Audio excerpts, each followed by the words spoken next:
Bangladesh is home to more than 200 rivers and tributaries. They are the lifeline of the country's 169 million people. But lately, some of those rivers are dying. The reason? Bangladesh's booming garment industry. The same industry has propelled millions out of poverty. However, the economic success has come at a cost. The once mighty rivers are a shadow of their former shelves.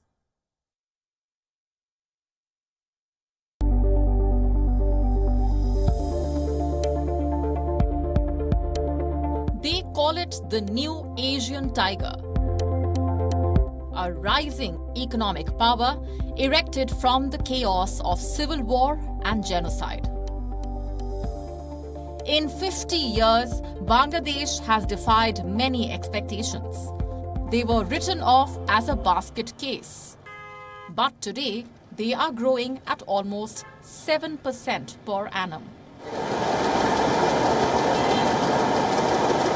A lot of credit goes to the garment industry, especially fast fashion. Bangladesh is home to more than 4,000 cloth factories. They make up 80% of the country's annual exports. Total revenue, almost $40 billion. Hidden behind this dazzling profit is an incalculable cost: the death of Bangladesh's rivers. Rivers are dead. Many of the rivers are dead. Rivers around the capital are dead. Rivers around the big cities are dead. Now the rivers across the country are going to be dying. So this unregulated industrialization and pollution, if we can't stop it, then you must find all the rivers are becoming drain of the country. The locals blame the garment factories, their toxic mix of dyes, their tanning acids. Where do you think all these chemicals end up? In the rivers. Water samples have revealed a dangerous situation. Chromium and cadmium levels are over 6 times the WHO's safe limits. Both substances are used in leather tanning. Chromium causes cancer, while cadmium is linked to lung and kidney damage. Even a decade ago, the water was usable, but now it is totally polluted. We can't bathe or use the water. There are barely any fish. It even ruins most of the crops.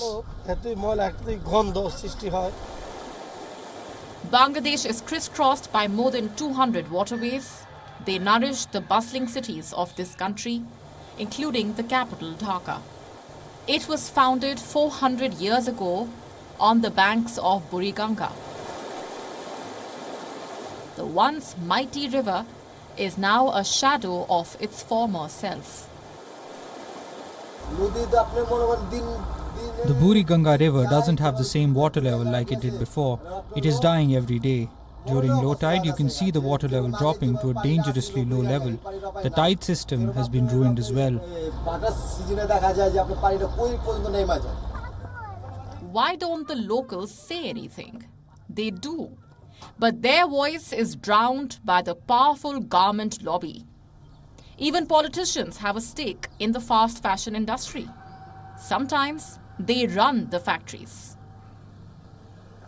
Unfortunately, the laws we have related to the punishment of the environmental criminals, the law is very weak and it cannot prevent them. So we have to go around the law.